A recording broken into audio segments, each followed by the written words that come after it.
All right. All right. Eagles Nation. This is Kyler Neal. I'm going to be your host of the Eagles Power Hour, like always. Um, this is a really early morning episode, so I'm going to try and be as lively as possible, but I'm going to be gone the next few days, and this is one of those games I have to record because we're playing Montana this weekend on ESPN2. So I decided I'd get up at about 4 a.m., record because I'm going to be gone the next few days. My wife's family is coming into town tomorrow night. Tonight, I'm going to be out of town. And then it's just going to be really difficult to try and find a time where I'm going to be able to record podcasts. And I'm already working close to 16 hours a day, 14 hours a day, something like that. So, yeah, it's pretty early. Hopefully you can, hopefully you can't tell, I guess. Hopefully I don't have that really ugly early morning face. You can say I have an ugly face just normally. I'm okay with that. But if it got really, really ugly just because of how early it is, then I apologize. But yeah, that's about it. Hopefully everyone is having a good weekend, or I guess hopefully everyone had a good weekend. Eastern Washington, we looked pretty good against Southern Utah. That's kind of one of the nice things. Let's talk a little bit about this game. Some of the positives. I want to say some of the negatives, but I didn't really see that many negatives. That is kind of the really good thing. So yeah, we played Southern Utah this last weekend. Eric Berrier, I mean, I'm almost getting sick and tired of talking about you, my friend. I'm really not, just because it's so awesome to have a player like you on our team. But geez, you're brought up every single week. People are going to think I'm only an Eric Berrier fanboy and I don't like the rest of the Eagles. But when you're putting up numbers like this, it's pretty hard not to acknowledge that kind of a thing. So Eric Berrier, 30 for 43. Pretty good throwing percentage. 518 yards. Back-to-back 500-yard games. Last time that happened, I think someone said it was an Ivy League player from 2011. That does not happen very often. Then you had another 4 touchdowns through the air. Not bad.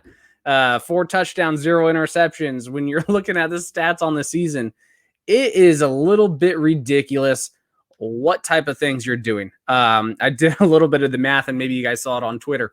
Eric Berrier right now has more total yards than 119 total FCS teams have yards. Not individual players from those teams, because Eric Berrier has more than every single player from any team, but total teams, rushing, passing, everything. Eric Berrier has more yards by himself than 119 FCS teams. That is stupid. I mean, I don't even know how else to say it now. Some teams have only played 3 games, like James Madison. Yes, you became in that 119 statistic, but your offense has been absolutely tearing it up too. So once you get another game in there, you're going to be above. But yeah, Eastern Washington, number 1 offense in the nation. Eric Berrier is doing his thing. He has 1,683 passing yards through the first 4 games, 16 touchdowns, only 2 interceptions. He's thrown for damn near 70% as well. The accuracy has skyrocketed over the last few seasons. So it's pretty cool to kind of watch what Eric Berrier has been able to do. He's reading fields well. He's also rushing. He got his legs used a little bit. Some of the big sacks took his yards back, but, he had 28 yards on the ground, 4.7 yards an average carry. And then let's look at some of the other big hitters. Dennis Merritt, absolutely killing it. If you told me in the beginning of the year that Dennis Merritt would be right now like the top 3 running back in the FCS, top 3 in touchdowns in the FCS, I think he even might be number 1 or number 2. I would have said you're on drugs. But guess what? Dennis Merritt is absolutely trucking people. 18 carries, 55 yards. That's not like an astounding number where you're like, oh my goodness, he absolutely torched Southern Utah, but he had 3 touchdowns. He was our go-to guy. If we needed someone to get in the end zone, Dennis Merritt was getting in the end zone. Then you look at the receiving side. Limu Jones, 7 catches, 175 yards, 1 touchdown. He was an absolute mismatch. I mean, he's big. What is he? 6'4", 225. I mean, he's got a huge frame. He can jump. He's fast. He is very fast for his size. You know, I mean, I guess not for his size. He's a perfect specimen of an athlete. So like he's going to be fast. But he was a mismatch on paper. Southern Utah could not contain him if they wanted. Efton Chisholm III, our new freshman wide receiver who's getting a lot of Cooper Kupp kind of comparisons. Now, I don't know if it's too fair to say, Efton, you have to live up to Cooper Kupp. I don't know if we'll ever see another Cooper Kupp in our lifetime. He broke every single FCS NCAA record. But Efton Chisholm, Eagles fans are excited watching you play a little bit in the spring, and then right here as a freshman, 8 receptions, 147 yards, 2 touchdowns. And some of those plays, man, you were physical. You get the ball out there about 18 yards from maybe the line of scrimmage, and then you have 3 defensive backs on you. You're using stiff arms, you're spinning, you're throwing people to the ground. And as a freshman, you're only going to get stronger. You're only going to get, in the weight room a little bit more. So to watch how physical you are this early on, I mean, you have so much promise. We are going to be so excited to watch you as you progress. Freddie Roberson, 1 reception, 64 yards. I mean, if we need someone to get down the field, Freddie Roberson, he has the wheels. He's a beast. Andrew Boston, I mean, he's been on our team forever as well. And guess what? 5 receptions, 59 yards, a touchdown. I mean, looking at what all of our wide receivers did this last week, we had 7 wide receivers, actually 8 if you're including some of our running backs, right? And tight ends. So we had 8 people at least catch a ball. Only one of the players averaged under 10 yards a reception.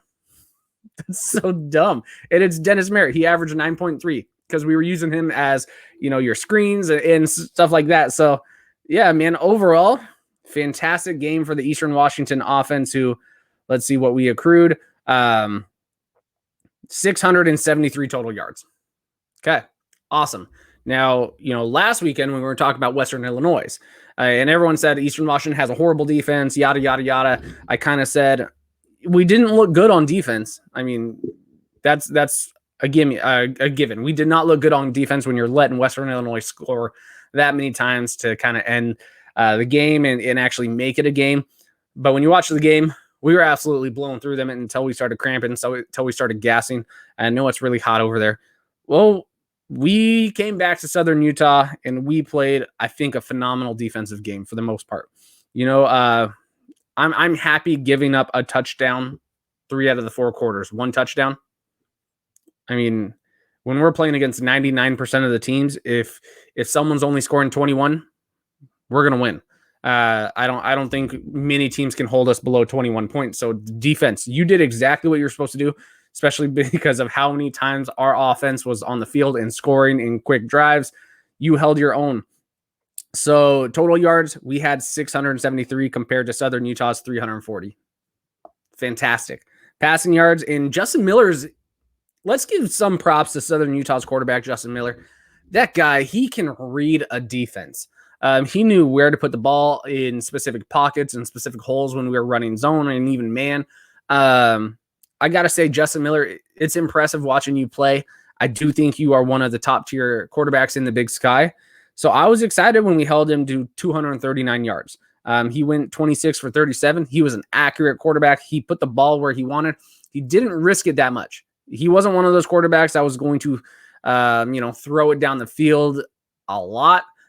He wanted to do his little 5-yard routes, stuff like that, continue to move the chains, and it worked. He was pretty effective. Third down efficiency, they went 5 for 12. The running game, they didn't do much. We held them to 101 yards on 29 carries. Penalties, Eastern Washington was kind of trying to screw themselves over with these penalties. 10 penalties for 99 yards compared to Southern Utah's 5 for 55. We gave Southern Utah quite a bit of field position, unfortunately. The good news is our defense was holding them stout. We were able to stop them on a majority of their drives, of course. So, yeah, time of possession. This was nice to see compared to last week when Western Illinois had the ball for, 10, 15 more minutes than us. This was within a minute and a half. So Southern Utah controlled the time of possession, but it wasn't drastic. I know, in that second half, we were holding on to the ball a little longer, letting our drives extend. But yeah, 28 first downs for Eastern Washington. Overall, really impressive game. A lot of things to be excited about. So I don't have really too much else. I think Southern Utah is going to be better than what their record will show. But they're not a top-tier Big Sky team. A top-tier Big Sky team, we did what we were supposed to do for Southern Utah. What's crazy is like Arizona State, who is right on the cusp of being ranked top 25. Their only loss is to number 14 BYU.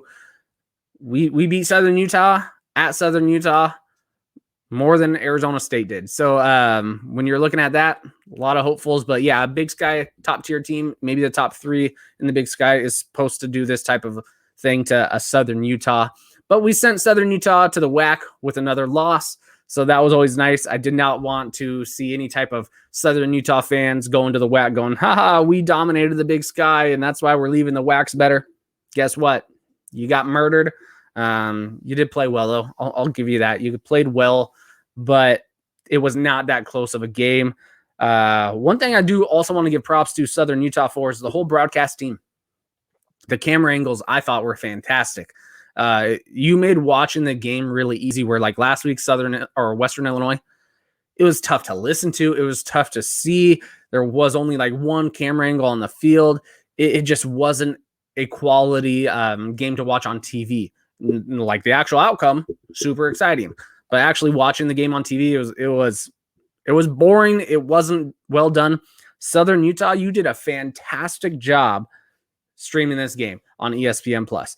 Perfect camera angles to me. I thought your commentator crew was amazing. Your broadcast team, they did a fantastic job. Now, one of the things, I'm not going to agree with everything they're saying. They were like, when you look at this game, when we're watching it, this was much closer than the actual score. When you look at the stats, no, it wasn't. I didn't think it was a close game. There was a close Q1. Then after that, it was downhill from there. But overall, Southern Utah, I hope other Big Sky teams can look at the quality of streams that you guys are doing and maybe implement some of the things that you're doing. Because fantastic job. You made the game so enjoyable to actually watch, win or lose. So thank you guys so much for that. And I wish you guys the best in the WAC. I know last weekend I said you guys are dead to me. It is what it is. I think the WAC is a better fit for you overall. And I just think we need less teams in the Big Sky. And then since we won again, I am not too worried, just going, hey, guess what? Here's a gift basket. I hope you guys do well. Go beat Sam Houston State next year. Go beat Stephen F. Austin and all these other teams. And maybe bring a couple Big Sky teams with you. Maybe at the end of the game, pat some hands, shake some hands, and send some recruitment letters. I think some other Big Sky teams would fit in the WAC very well. So start recruiting them a little bit. I appreciate that. Thank you so much, Southern Utah. It's been fun. Goodbye. All right. Now this is the thing. This is the game we've all been waiting for as Eastern Washington fans since this podcast has started. Since maybe you guys have found me on FCS Fans Nation, since that page has started. Montana has not come to Cheney. This is a huge deal. The Governor's Cup, if you will. This game just hasn't happened. I have a couple, conspiracy theories, like Montana was losing quite a bit. They've never won on the Red. They've never won on the Inferno. So what they said was, guess what? We're not going to come back to the Inferno until we get our greatest coach of all time back. We're not going to come back to the Inferno until we're a top tier title contending team. We're not going to come to the Inferno until all of our players that were on this team are now gone. That's what happened. There's probably a couple redshirt freshmen who was on the 2016 team, but that's about it. No one who has played a game in Montana or Cheney has seen this game in Cheney. It's kind of weird. It's been 5 years. 2016 was the last time Montana's come to Cheney. And for the longest time, Montana was the closest team to Cheney in the Big Sky. They were our closest rival. until Idaho came back in. Now we have a really close one, but you can kind of feel the energy in the air. I'm sorry, Idaho fans. I'm trying to push that rivalry as much as I can. People just don't care like they care about the Montana game. This is one of those games every single year when I was going to school, even when like Eastern Washington was putting 4,000 fans in the stands regularly, the Montana games packed. Now at the time, Eastern Washington fan base, this was back in like the 2007s. We weren't a massive fan base. You know, like I said, 4,000, 5,000 was an average regular attended game. But when Montana showed up, you know, they brought another 3,000+, and it always filled up the actual stadium. But ever since that 2010 national championship, ever since that installation of the red turf, Eastern Washington has pretty much sold out every single regular season game besides a few before really school starts. Because if you guys aren't aware of this, if like some of you people are listening that are not Eastern Washington fans, because we're on the FCS Fans Nation network as well, some people may not realize this. Students have just arrived on campus. We are going into week 5. They have not been on campus since we've had a home game. Now, we've also had 3 away games, only 1 home game. But Eastern Washington as a school, we start pretty late because we are on the quarter system, where a lot of other schools are on the semester system. So we always start, you know, September 18 through the 20-something. I think when I went to college, it was like the 21st, 22nd is before we actually, maybe that was like move-in weekend. So typically our out-of-conference schedule, there's no students really at the game besides some of the ones who moved into Cheney early from who are like sophomores, juniors, seniors, you know, that type of thing. But you don't have like that lively freshman group who has never seen a game and they're amped, they're excited. Well, they're going to be there this weekend. So that's kind of cool. But yeah, I mean, this game is always packed.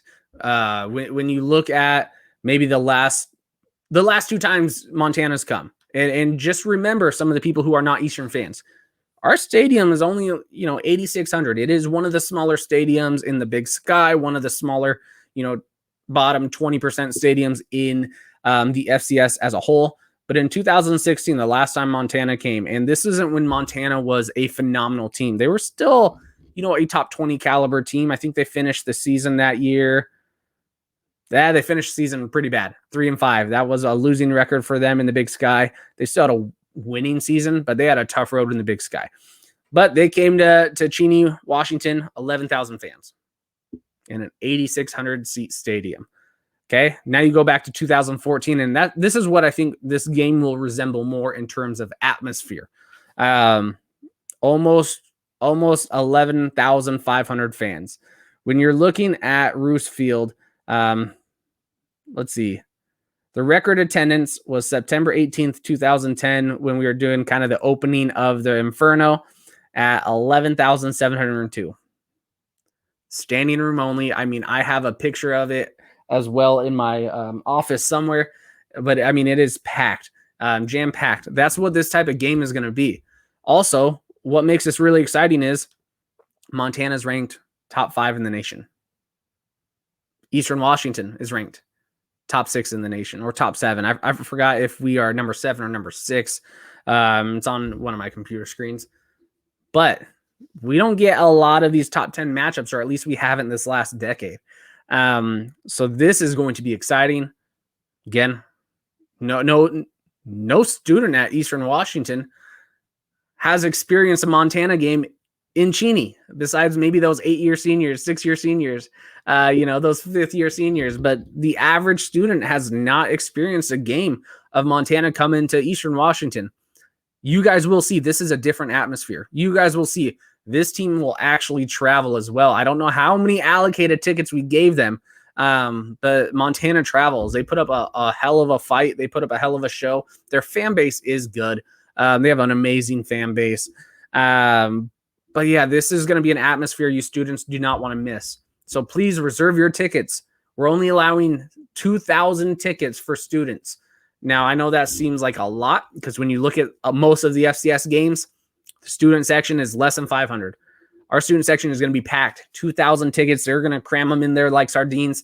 But do not miss this game. So you guys can look on our Twitter or, the Eastern Washington football page or the Athletics. Lynn Hickey sent a couple things out there. You need to reserve your ticket and you pick them up on Friday.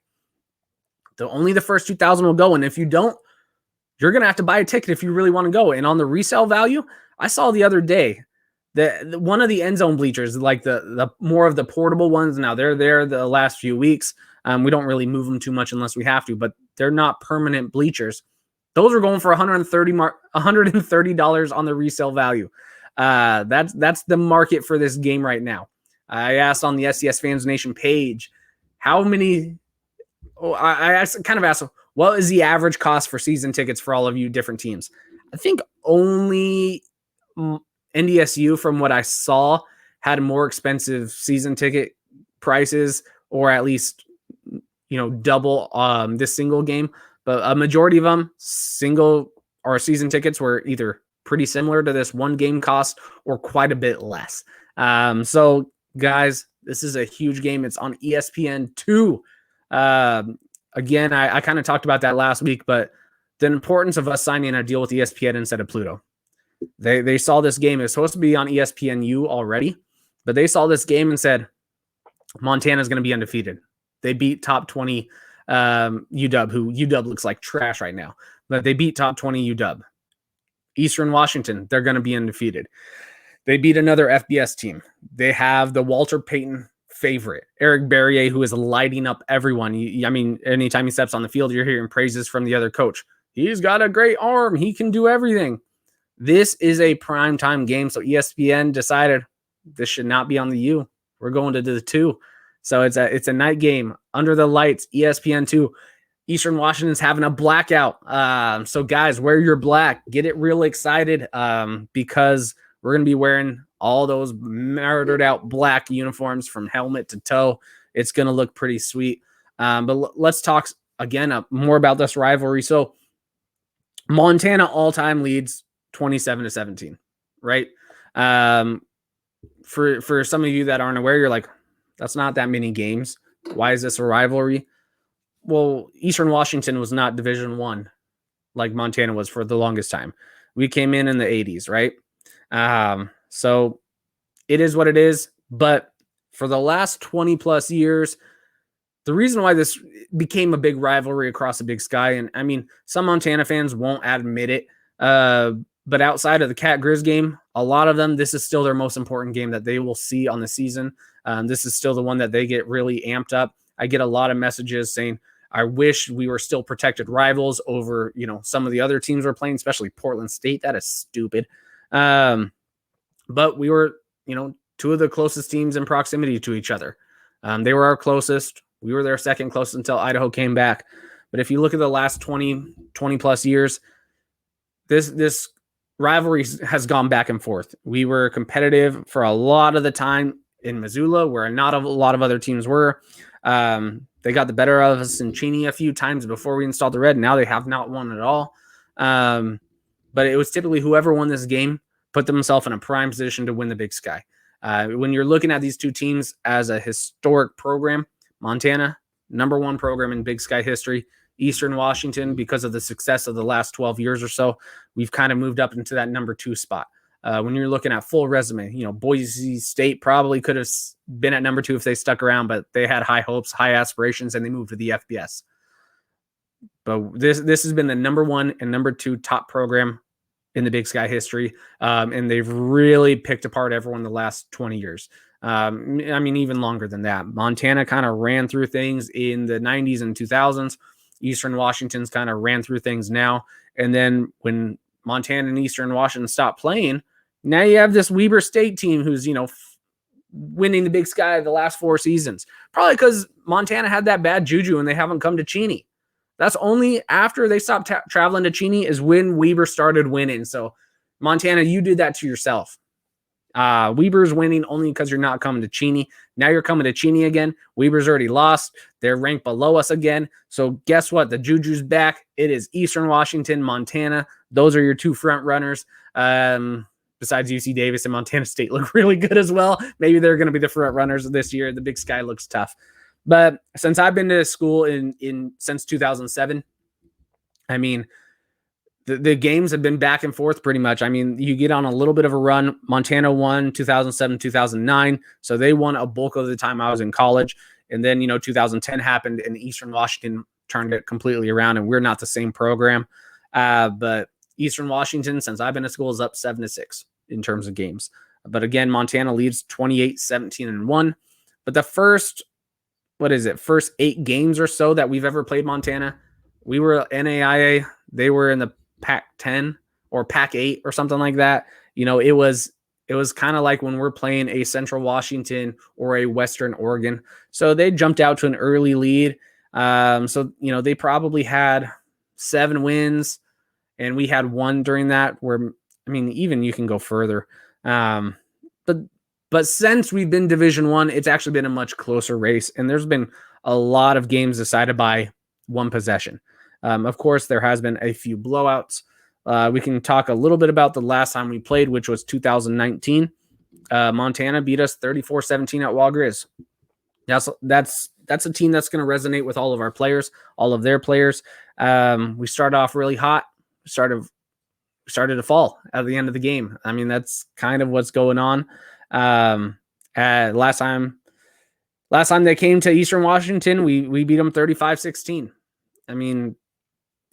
Those are really some of the only few actual blowouts.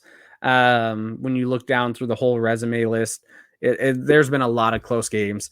So yeah, this is going to get feisty. If you remember the basketball games from the conference last year, they average like 45 fouls a game. And that is a non-physical game, not non-physical. It's supposed to be, non-conflict. You're not supposed to, hit other people, push other people. It does happen in basketball, but now you're actually doing a contact sport where that is all encouraged. This is going to be a physical game. I'm not rooting for anything like this, but we're probably going to see a little bit of cheap shots every now and then. These two teams just do not like each other. The fan bases will not like each other, but this is going to be a really fun game. I'm guessing we're going to potentially break a record for our attendance. It's going to be pretty close because what this game means. It's on ESPN2. This is the first regular season game in Big Sky history that's on ESPN2. Prime time. It's a night game. It's going to be fun. A lot of drunk students probably, but it's going to be a really fun game. Let's kind of break down this game, though. We already kind of alluded to it for one. Eastern Washington, number 1 offense in the nation. What else is to say about that? We've been actually crushing people. Yards per game, 445. Yards attempt per passing. That was just our passing offense. Let me go to total defense. I was like, that actually seems a little low. So let's see. Total offense, 632. That's right. I was like, something's not right here. So 632 yards of total offense. We're the number 1 passing offense in the nation. And then we also have a top 20 rushing offense, or top 25 rushing offense. We've had 27 offensive TDs. And it's not only through the air. We're able to sling it in, run it in, do whatever we need to. Now you look at Montana. Montana, I don't think is the best offensive team. I think they're going to be pretty middle of the road in terms of offense. They haven't had an extremely tough schedule outside of UW. Our schedules are probably kind of aligned with each other on strength of schedule. If you kind of exclude UW and exclude maybe our FBS or whatever, they're pretty even. So yeah, Montana, 363 yards of offense, about half of what we have. Now here's kind of one of the cool things about this game that we can really look at. So there's actually been 3 games that we have all played within the last year. So we have some common opponents. They just came off a Cal Poly win of 39-7. Offense didn't look that great for the most part. Some of these TDs were on their defensive side of the ball. So offense did not look that great. The last time we played Cal Poly, we actually made them quit. And Cal Poly has not really changed too much. They changed their quarterback, but that quarterback was injured during the Grizz, and they were on their 3rd-string quarterback or something like that. So I'm going to kind of use that as a wash, but we won 62-10, where they won 30-7. I don't think that proves too much, just showing the difference of offenses. Then, we both played Central Washington. They won 59-3. They shut them down. We won 63-14. One was a garbage time touchdown, and we definitely coasted in the whole second half. We had most of our backups in throughout most of that second half. So again, I would say that's a wash. They're too comparable. And then we played Western Illinois. Here's a couple things to mention. They beat Western Illinois 42-7. That was at Wall Grizz. Okay. Also, it was a very competitive, close game for the first half. Kind of like ours, but a completely different style. They were having a hard time finding the end zone versus Western Illinois, where in the first half, we put up more yards in the first half, or really in a quarter and a half, than Montana was able to do all game. The difference is they completely shut down Western Illinois, where once we started cramping and stuff, it came back. At halftime, we were up just as much as when Montana won. It was like a 35-point game or something like that at halftime, or 28. They won by 35. So in this similar things, Eastern Washington looked just as good as Montana for a lot of the game until that collapse in the fourth, when we were gassed, when we were tired and all of that. Sorry if you guys hear my dogs rolling around on the floor. They're scratching their back, doing some crazy things. A little ear infection for my puppy. But overall, I don't think we can take too much from this besides what it looks like. Montana has a very elite defense. And a very mediocre offense. We're on the opposite of things. Eastern Washington, a very elite offense, very mediocre defense, at least right now. Now, in three of our 4 games, I think our defense looked fantastic. We held UNLV to 20 points. UNLV was just on the road against a top 25 team, and it was like a 35-38 game at the end of the regulation, where ours, we had to go in a double overtime to get that. We actually held them to 20, and that's only because we were missing field goals all the time. We dropped some stuff. We muffed a kick that gave them a score. That game should have really been like a 13-35 game or 16-35 at end of regulation, but we kind of screwed ourselves over a little bit. But yeah, when we're looking at this defense, this is what's alarming, and this is going to be really one of those what bends and what breaks type of a game. We are complete opposites when you're looking at resumes on paper, when you're looking at strengths, weaknesses. Montana, so they have the number 13 total defense, but what's more important? A team that's going to give up 50 yards extra a game than maybe some of these other teams, or one that's going to not allow people in the end zone. So like they have only given up, 2 offensive TDs, one to UW, one to Cal Poly. That's pretty impressive. You've only given up 2. We've given up 1,000. I don't know. But we're finding the end zone quite a bit more. Montana holding teams at 3.66 yards a play. That's impressive. 268 yards. I do not think we're going to have a record-breaking offensive day against Montana. They have an elite defense. They're able to really put pressure on quarterbacks. They blitz a lot. It's going to be interesting to see how our line holds up. But when we're going through and actually diving in, okay, let's look at their quarterback, Cam Humphrey. They actually beat us at Wall Grizz last year with Cam Humphrey. But he is 47 for 74, 572 yards, 7 touchdowns, 2 interceptions. You compare that to Eric Barrier, 1,700 yards compared to his 600. Now we have played one more game, 16 touchdowns compared to his 17 or his 7. And then, we've thrown the same amount of picks, but on double the attempts. Rushing, we're a better rushing team. Dennis Merritt, 58 carries, 381 yards, 7 touchdowns.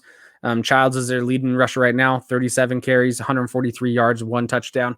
They're starting running back. I don't think he's going to be ready until maybe the postseason. So that is an area where maybe we can focus on.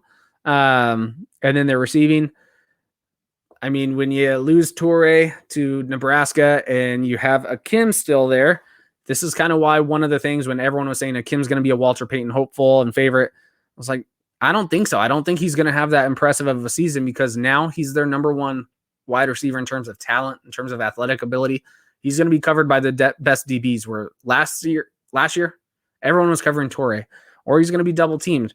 So their number 1 receiver is Roberts, 10 receptions, 142 yards, and a touchdown. I bet you we have 4 receivers that are above those numbers.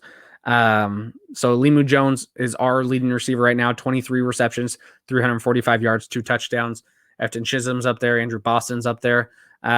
We definitely have the better offensive weapons right now. But defensive, man, they are going to be very tough.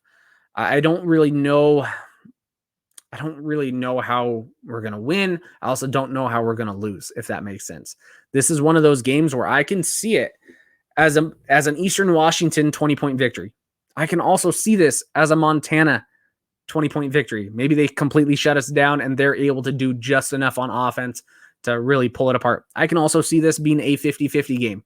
I can see this being really close, maybe a 3-point game. I can also see this being a complete shootout, like Western Illinois is at the end of the game. Then also I can see this being a huge defensive game where maybe it's super low scoring. I have no clue where this game's going to be. This is one of those things with rivals and just the 2 style matchups. Best offense versus probably one of the best defenses, if not the best. I'm going to give the edge to South Dakota State and North Dakota State right now, but Montana's up there in terms of defense. Offense, they're not. It's going to be interesting. I don't know what else to say, really. I mean, when you're looking at some of the stats, they got an aggressive defensive line. Their linebackers are always good. We did see Cal Poly. Let's actually look at Cal Poly, because I think Cal Poly was starting to find a little bit of success through the air. Let's look at some of their statistics in this game. So Cal Poly, and again, they were on their 3rd quarterback of the day. This is a Bo Baldwin offense, so at the end of the day, Bo Baldwin, he's a great schemer. He's going to find some open plays, but Cal Poly does not have the athletes of Eastern Washington right now. They do not have the ability. If Eastern Washington and Cal Poly got in a shootout, Eastern Washington would win by 50. I don't think Cal Poly is there yet. It's going to take Bo Baldwin a few years to try and get his type of players in there. When you're transitioning from a complete triple option team to now an air raid system that made Bo Baldwin so successful, there's going to be a few years of trying to get those players in there. But you look at what Cal Poly was able to do. 315 yards passing. They went 29 for 58.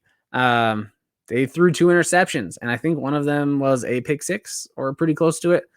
But they were finding success against Montana's defensive backs. Last year in 2019, Montana, in my opinion, had one of the worst passing defenses. They brought in some transfers to really plug up that because they were so young. But we're going to really be the first passing offense that they have seen, like a pass-first offense. But, I mean, we'll also run it. Like I said, we're top 20 of the nation in running. It'll be interesting to see how improved that the DBs are in this game, because I do think our wide receivers are a mismatch for every Big Sky team. It's just, hey, are we going to have the drops? Hey, are we conditioned to last the full game? That's going to be kind of one of the key factors. Is Eric Berrier going to overthrow some? During the South Dakota or Southern Utah game, Eric Berrier in the first few minutes of that game, or really almost first quarter, he looked too excited. He was overthrowing a lot of people, and then all of a sudden, and wide open wide receivers that would have led to touchdowns. He was overthrowing them by a good 5 to 10 yards and then settled down, completely torched everyone after that. So it's going to be interesting to see how this game works out. Again, Eastern Washington, all the starters on this team, they have never seen a home field environment like what they're going to see. I don't know if that's going to pump them up. I don't know if that's going to make them a little too excited. I mean, we'll have to see. They've never experienced this at Eastern Washington before. It's going to be a huge crowd, very loud. Also, they've never seen the opposing crowd be this loud. Montana's going to be loud just as well, and Eastern Washington. But yeah, it's going to be one of those things. Can Eastern Washington pick apart the DBs? Can we control the line of scrimmage offensively to where, hey, maybe we can slow down some of their pass rush? I think if we can do that, we're going to have a very successful game. But then on the flip side, is our defense going to be good enough to stop Montana's offense? Like I said, Montana's a mediocre offense at best, but sometimes we make mediocre offenses look pretty damn good. So can we make the right adjustments? Can we make the right stops? This is one of those games, I know I said in the beginning, if we hold teams at 21 points, we win 99% of the time. this could be one of those games where if we let them score 21 points, maybe we can't get to 21. Now, I think our offense is better than it's been in a long time, so I have a hard time thinking we're not going to be able to get to 21, but I don't know what the weather is going to be like. It looks like it's going to be 70 and nice, but if there's wind that's coming in, we've missed 5 field goals this season so far. We can't afford to miss these field goals. I mean, I think that's why we started really going for it on fourth a lot in the Southern Utah game, just because we were missing all these field goals. We can't miss field goals against Montana. This is a team that can capitalize. They have a really good rushing defense, so that is going to be a difference maker. They hold Cal Poly to 1.3 yards, but again, Cal Poly is not a rushing team anymore. They are going to throw it out. They still ran the ball 47 yards. I mean, that's not good. But I meant to say on 37 attempts. They were running the ball a lot, but I don't know how many times that was on, hey, the play broke up, the quarterback's trying to scramble just to make any positive yards out of it. But yeah, man, Montana, top 5 in the nation. They are on a lot of people's title hopeful radars. Eastern Washington, most people say you're not going to be able to win the big games because of how you looked against Western Illinois, but then look at how we played the other 3 games. We typically don't lose at home. Eric Berrier's never lost at home. Montana's never won on the red. Now, all records are going to break at some point, right? You're never going to have the same thing. But yeah, this is a really exciting game because of the atmosphere. It's a really exciting game because of the 2 stylistic matchups. Again, I don't know what to expect from this game. It could go tons of different ways. But yeah, we got to capitalize. This is not one of those games we can play sloppy or play one half, then struggle the other half. This one is a game where we have to play a good, great full 4 quarters, and so does Montana to win. I don't think they can play a great half game or a halftime and then, start sucking in the other half. This is one of those games these 2 teams are going to have to play extremely well if they want to win. But whoever wins this, probably going to be the favorite for the Big Sky. Montana has a pretty easy road after this. Their only other tough game is Montana State, where Eastern Washington has an extremely tough Big Sky schedule. We play UC Davis, we play Weber, we play Montana State and Montana.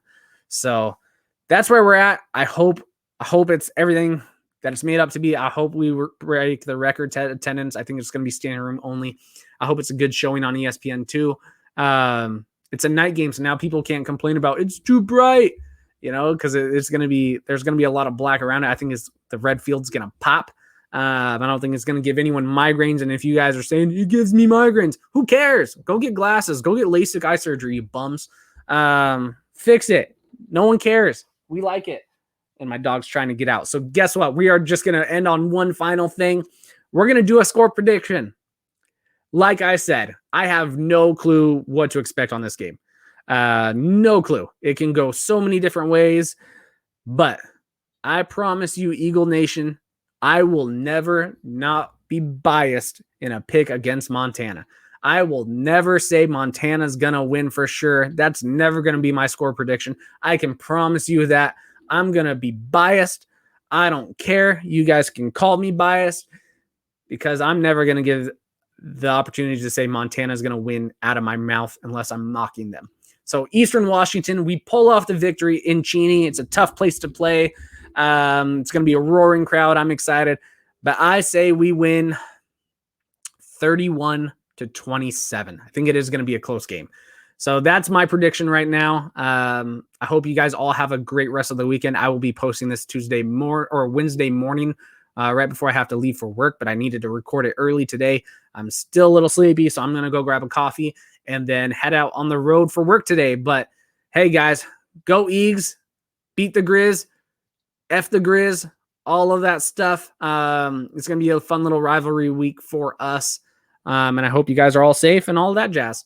All right, go Eags. Boom.